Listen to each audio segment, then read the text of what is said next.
Bismillahirrahmanirrahim. Dear friends, this is Farooq Mirza, your host, Fourth Pillar TV USA, this program, Washington Global Forum. This program has been specially designed for overseas diaspora, and we are a voice of uh, Pakistani American, Pakistani Canadian, and European Middle Eastern overseas Pakistanis.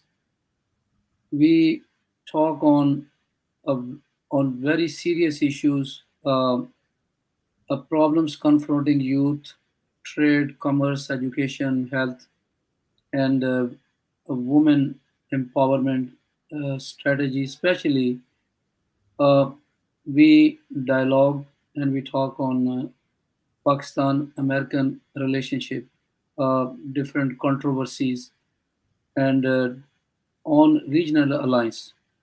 So we will talk today on disasters efforts, flood relief efforts in Pakistan, and we will also talk a role of Pakistan Army, a very important role. They are fighting like a war, and they started a rescue mission, saved precious life. And we will also talk on us on Pakistan U.S. relations after sanction of IMF this funds recently. We welcome Professor Dr. Ghulam Mujtaba, and he is a chairman Pakistan Policy Institute. He is a part of foreign policy, new kind of relationship, and he is a doctor, PhD doctor, scientist, and a social scientist, debater, blogger, and columnist. So, Dr. Saab, we welcome you in the show. Let's start about the recent natural disaster in Pakistan, talking about the floods. Dr. Saab, nature is very furious, and you see uh, it a display of um, you see a displayer uh, angry the way uh, we saw the furious nature. I'm really very afraid.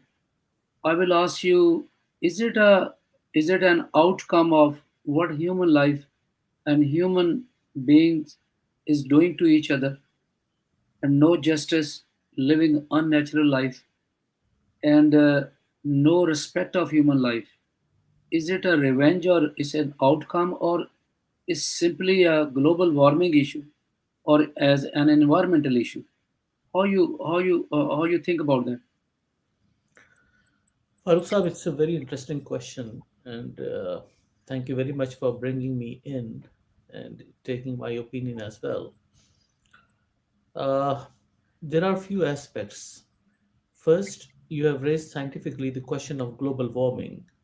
Is that affecting the entire climate change and the things that's happening around the world at this time because of warming? That is one thing. The second thing is there's a conspiracy theory, and that I have seen, and you must have seen, and your audience may have seen the conspiracy theories floating in the social media by the foes of the United States or by the foes of both United States and Pakistan. There's something it has got to do with HARP. The effect of HARP or the controls there to change climate at a certain location or targeted area and bring rain in that area and bring disaster in the region is an American design. That is the conspiracy theory in the social media in some segments of the society. Now, there is a third thing, and that you rightly mentioned. Is this something that has got to do with the wrath of the Almighty on the deeds that we are doing now? What hostilities and revengeful attitude, intolerance, what we see in the society? Well, I think the first part, that is global warming. Global warming does not mean global warming in Pakistan. Global warming means global warming in the entire region, entire globe, on the entire earth. It has not to be targeted only Pakistan. Now the question is hard. Let me answer. This question came to me from a lot of our friends, our associates from Pakistan, who brought to my notice that America is designing something to damage Pakistan. Let me ask a counter question to them through your media.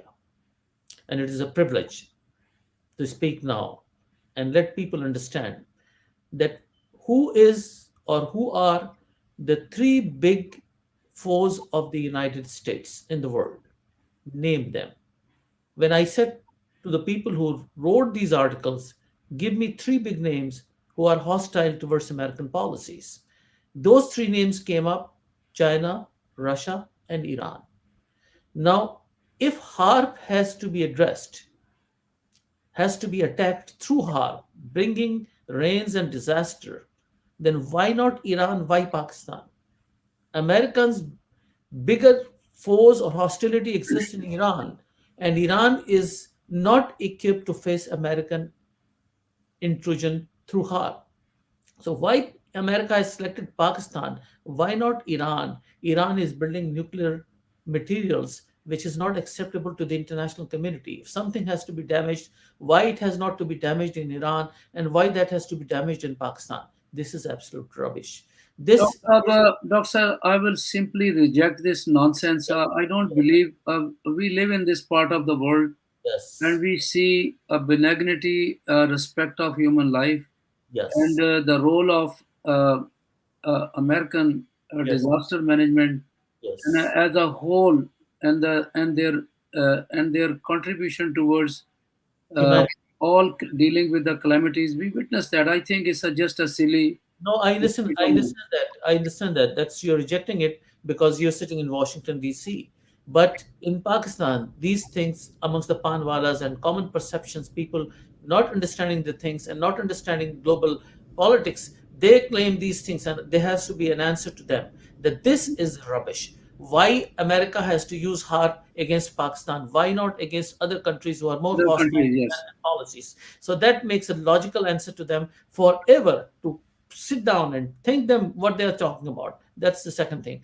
Now the third thing, finally, after global warming, is it a wrath of Almighty as to what is happening? Yes, it could be, because the books like Bible, the books like Torah, the book like Quran, Gospels, all speak of that. That if humanity goes beyond certain limits, then there is a wrath of the Almighty. Yes, people of faith, people of books, which means Christianity, Judaism, and Muslim faith, they would believe that yes, it is a wrath of God because of the deeds. And these there are evidences in history that happen. So I'm not going to reject that, but we have to talk scientifically at this point as to what Pakistan is facing and how that has to be addressed. Now, the point is, the situation in Pakistan is very bad, and we can share that. The losses incurred because of this disaster, the flood, and the rains is over $10 billion. $10 billion is the last report of the writers.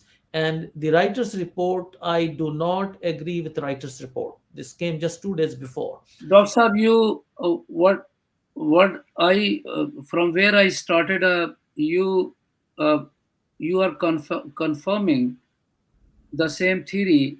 Uh, the God's wrath and the fury is simply due to the the blessed country who was created by the name of La ilaha illallah Muhammad Rasulullah, and a land of Sufis, and a land of blessing.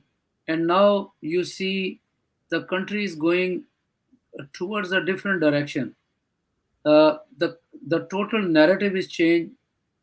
We observed a total moral and physical annihilation. You see, uh, in this decade, uh, the human life was suffering in that region, and they violated basic human principles.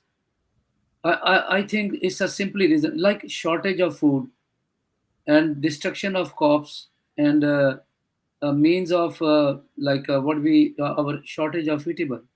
I think this is a one of the lesson that God trying to tell the mankind, that if you will do that, if you harm my mankind, then uh, that kind of situation would be.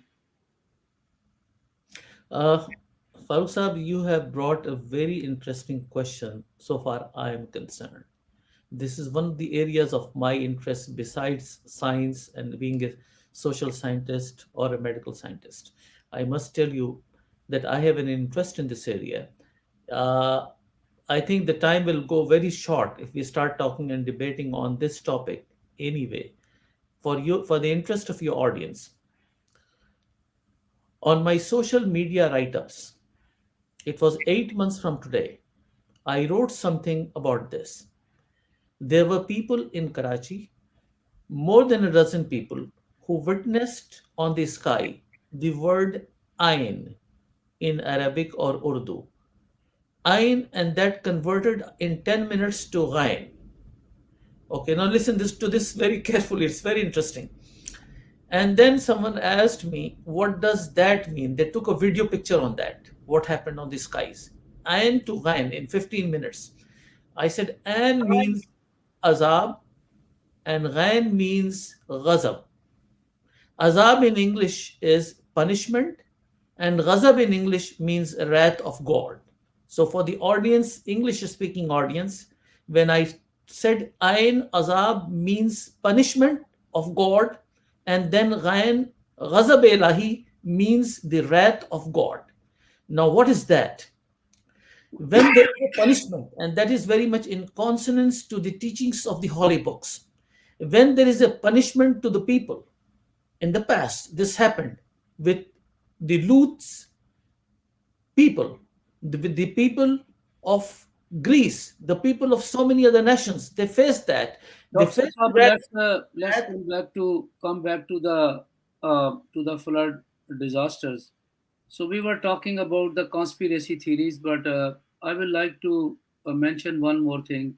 After this disaster, the structural and the terrain and the demograph is also changed, and who will be the beneficiary?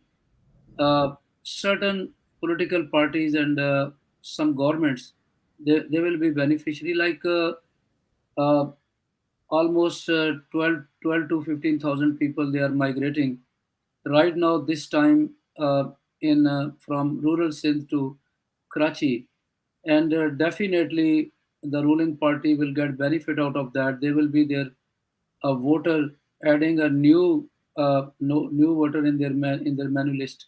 So how you uh, define this? Farooq, this is a very interesting and very hot debate in Karachi going on at the moment. Uh, Karachi is part of Sindh. Let's understand that. And Karachi is part of Pakistan, equally as Laudkana, as Hyderabad, or as Lahore. So anyone has a right to move to Karachi. That right cannot be taken away from anyone. Now the question is, the disaster happened in rural Sindh. The houses have been flooded, washed out. The lands have gone. So they have to come to the rescue and relief mission, the government of Sindh, and they have to take the people out from the region where there's a disaster. The best place for them is to move to Karachi.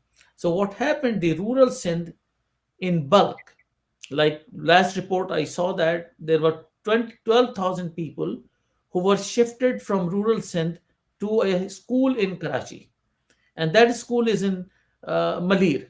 So now the schools are closed and they are open for anyone to take shelter at this point coming from rural Sindh. Now these people came to a school, took a shelter, and there were camps built up there.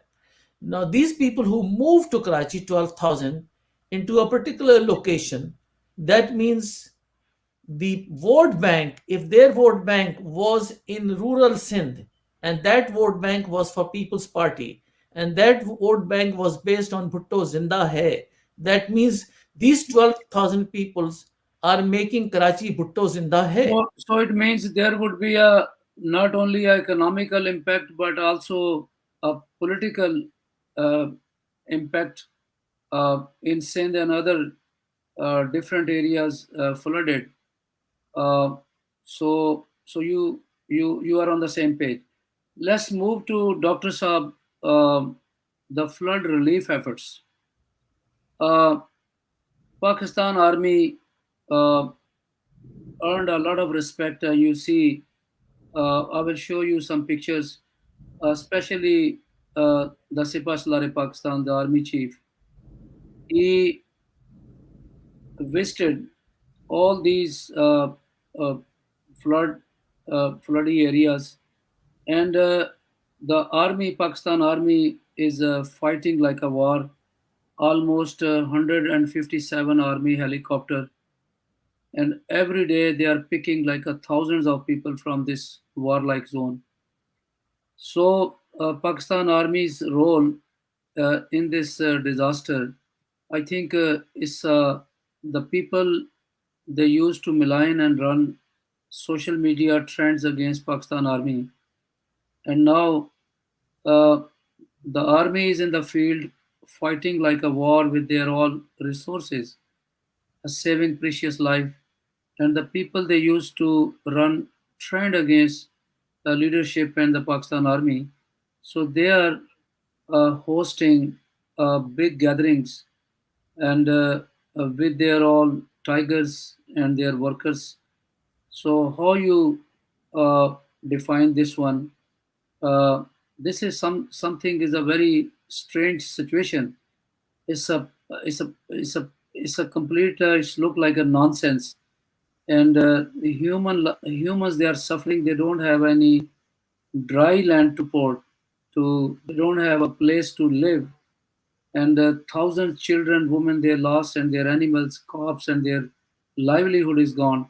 And these silly politicians, and they are hosting big gatherings and jalsas. Is this is a disrespect of human life? There's no there's no question about it.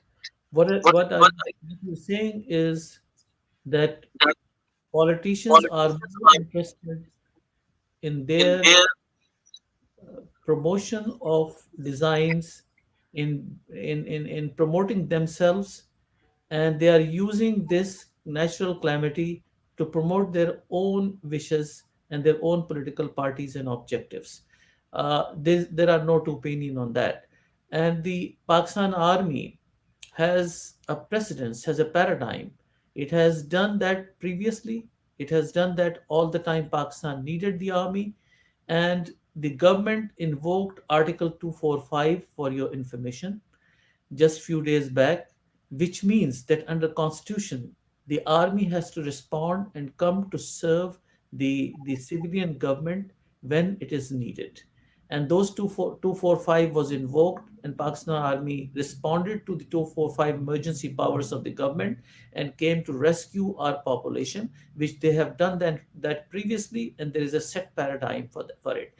We salute the armed forces of Pakistan. Pakistani Americans consider Pakistan Army and Pakistan Armed Forces as an important component of our society, and they have always come up to the expectations of the people of Pakistan.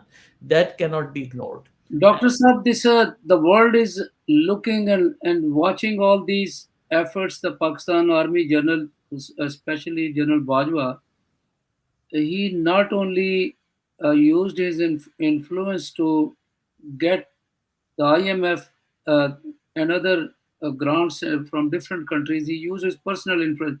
It means the world is trusting him, and at the same time, he's fighting on the his role like as a leader is a great role. I never saw any journal that is so aggressive and so accurate and how responsible. Uh, really, it's the way they are fighting. I'm really so impressed, and I'm so proud of them. See, there are different classes of leadership, and one of the best class of leadership, as a student of leadership, I must tell you, is the situational leadership. Situational leadership is the type of leadership where you respond according to the situation and you get the results meeting the expectations of the situation.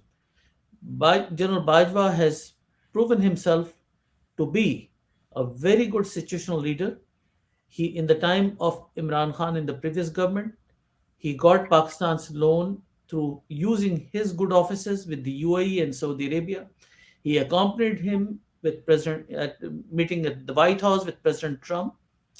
He gave him the confidence which he lacked, and he tried to do his best to save the civilian democracy. And when the things or the table turned because of the vote of no confidence in the National Assembly, he even supported Shahbaz Sharif's government, whatever he can do, and he has played his role beyond his defined roles in the constitution to support Pakistan in the interest of Pakistan, in the national security interest of Pakistan, by calling Pentagon and CENTCOM to give support to Pakistan and hold some sort of get some sort of lobbying from the United States to get IMF loans for Pakistan. Army lost its high-ranking corps Yes, commander yes, along with General the Azam. Yes, General Safar. high level leadership and Yes, fighting these floods. It's a yes, kind of this role, I believe, a historical role. Is an historical role, and these silly politicians and the social media trend runners, they should learn and they should shamed off, and they should repent what they did. So, Dr. Saab, we pay tribute to the best men in uniform in Pakistan. We also pay tribute to these men and women, children who lost their life in these flood disasters, and yes. we pray for their for forgiveness. So let's jump to the next topic. IMF released a fund. It's a very big excitement. In spite that the one of the party, they designed to disrupt, and they they are some of the characters exposed. They try to stop it, and their audios and what they were planning is come to an open. So even uh, IMF released the fund. There was no chance they could walk away due to the mistrust, because twice now this is the third time they were betrayed. But uh, in this situation, the still IMF sanctioned, and now the government has the money. Is it a beginning of new Pakistan-American relationship? And I will add one more thing. We do have they had the good relationship with a military leadership, but now a trust on the ruling government. This is something is very important. So how you define this one? Pakistan US relationship is getting on track gradually, and I think the new leadership or the leadership of the Pakistan Armed Forces is delivering what is needed to reinforce this leadership, resilience, and endurance in this leadership, which is vital for Pakistan's interest, not only the US hegemony in the region, it is also important for Pakistan's interest.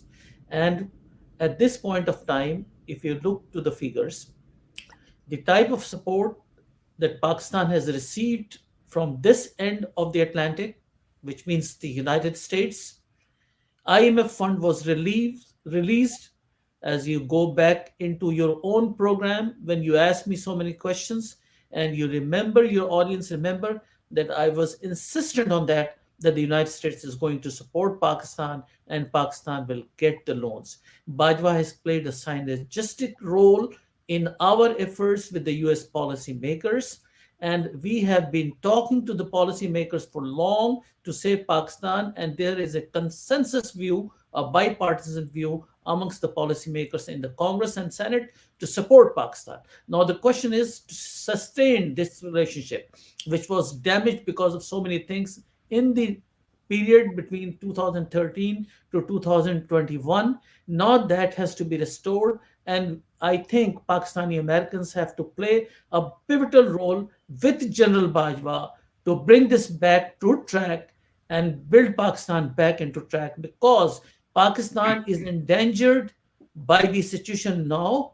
The situation in Pakistan, because of the flood, the losses incurred in the flood is more than billions and billions of dollars. The writers has given a report day before yesterday of 10 billion dollars losses. I reject that report. $10 billion is just one patch in river Indus, and that patch is about 62 miles by 100 miles, which means 6,200 square miles. A new lake has been formed. Now that means the agricultural land in 6,200 miles have been lost, has been wiped out. The cotton crop is lost, which means each mile has 640 acres of land within a mile, a square mile. 640 in one square mile to times 2,500 or 600, it comes to a total of square Dr. mile. Saab, Dr. Saab, Pakistan uh, uh, suffered previously a major calamities and disasters, and it survived. If there is a political stability, a peace in the country and the region, so the government will survive, and it's a great sign of a trust on the or both on a military and the civil uh, government that the first time in this disaster a lot of relief came from the world. Now another question right now here, if there is any controversy, uh, if we discuss like sovereignty of the Pakistan, uh, what America need at this time from Pakistan in return? I want to hear from you because one of the political party, they were marketing and promoting anti-American their stance, and on one point that was a very dangerous for the Pak-US relationship, and there was a question of sovereignty, and still after this IMF loans and all these sanctions, so the sovereignty question is still the same, or there would be some kind of expectations in a new interim setup or something in future. So how you foresee all that stuff? Farooq Sahab, I think we are on two different pages at this on this question. Before going into the sovereignty question, sovereignty is linked to economy. Any country who wants to remain a sovereign nation, not to put their hands before other nations, to be a recipient, to be a beneficiary. If the benefactor is there, the benefactor will put their term before the beneficiary. That should be the bottom line. Now, the question is Pakistan able, or can Pakistan sustain? You said two questions here. You said Pakistan has faced disaster in the past, Pakistan is facing a disaster today, and it will go.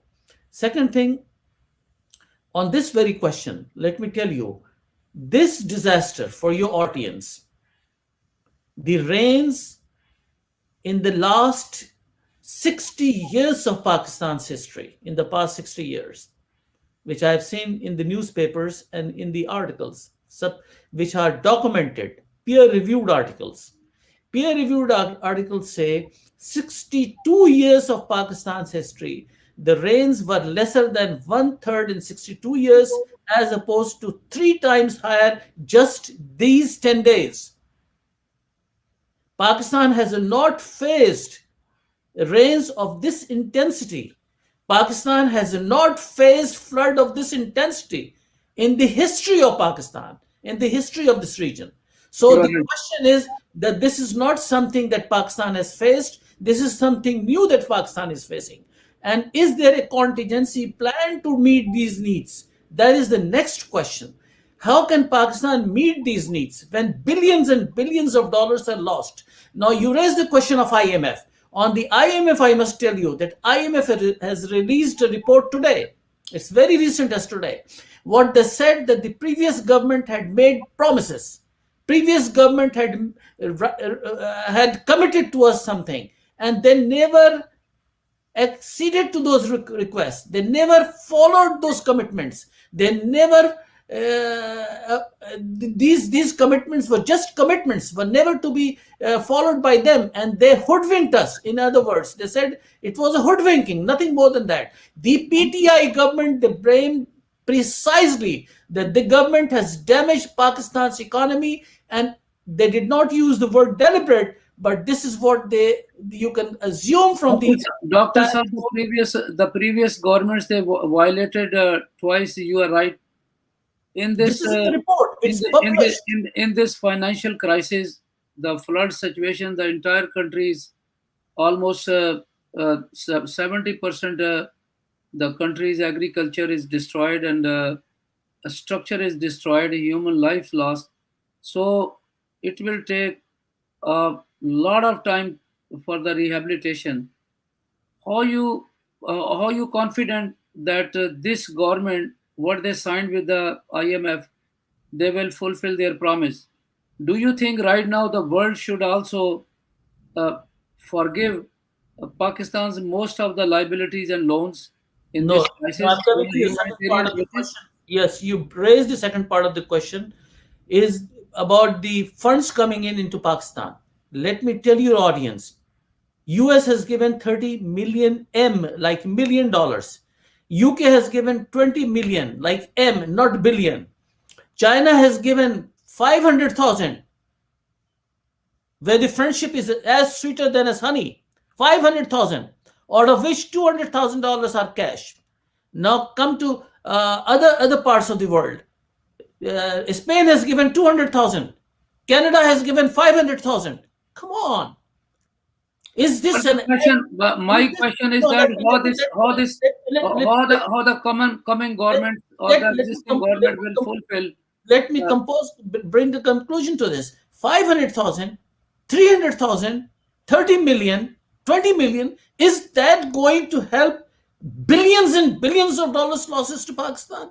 Not at no, it, all. will- it will not help. It's not going to do any good to Pakistan's economy or to So, restore the Dr. losses Sir, that has been how done they into will Pakistan. honor the agreement signed with the IMF, the other There is donors no and way. It's defense appalling. agencies? The IMF statement today has shown a great skepticism. I expect the Secretary General is flying to Pakistan on 9th, and he will go to these disastrous these areas and flood affected areas. And I think the United Nations Secretary General should request us, the IMF and the other donor banks and agencies, to either forgive the loan or rewrite agreements on a simple on easy terms, so that the Pakistan can survive. Listen, the thing is, we have to tell the people of Pakistan the truth. I'm not here to tell something wrong to them. The Secretary General, we appreciate the visit of Secretary General if that is there. We appreciate the United Nations efforts in rescue missions to Pakistan. We appreciate that United Nations has given $160 million loan to Pakistan. Million, not billion. 160 million. 1 billion is 1,000 million. Pakistan has not collected even $500 million as of now. So don't expect Pakistan to collect even $1 billion.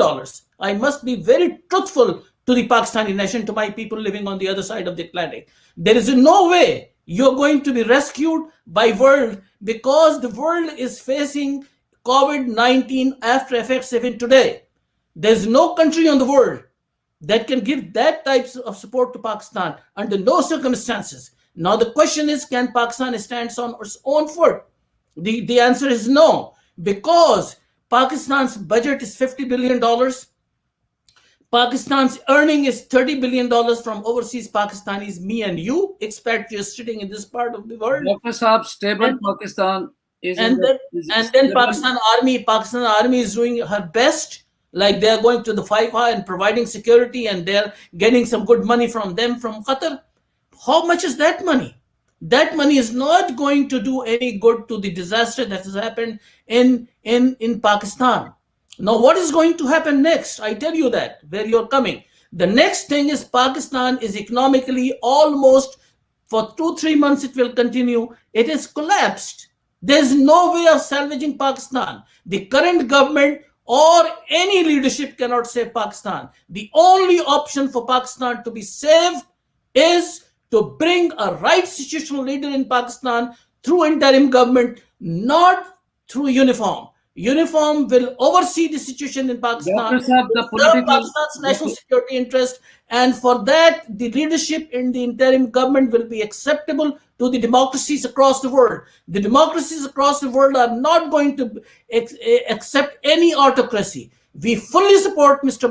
General Bajwa. We fully give all credit to General Bajwa. We want General Bajwa to get an extension of 2 years, but that does not mean that the civilian interim setup is out of question. The civilian interim setup is the only answer, and that answer does not mean that someone comes to you and tell me he served as one of the bankers with the IMF and is a good candidate to become a prime minister. No, the man who has an influence in the Congress, in the Senate, and could get help through Congress and Dr. Saab, Senate, Dr. who Saab, is approved by Senate and this Congress, flood, this, can only bring help to Pakistan. There is no other way out. And for that, you need a bigger leadership. It's not someone who is a football player or owns something like NFL and has money and has influence in the Congress. No, someone who needs to speak before the Congress, someone who can convince the Congress, someone who has the leadership ability to do that, someone who can influence the congressmen and senators. Dr. There is Saab, no other way doc- that someone has $550 billion in the pocket and is going to help Pakistan because of that. No, leadership is important and Dr. fight Saab, for Pakistan. I cannot disagree with you. You are right. This flood disaster bring a lot of A new benignity era in into it. Pakistan. A new era in Pakistan. And right now, the Pakistan is going through a political, judicial crisis. But down the road, things will get better. Right now, the world is by the side of Pakistan. They got involved in a humanitarian relief services.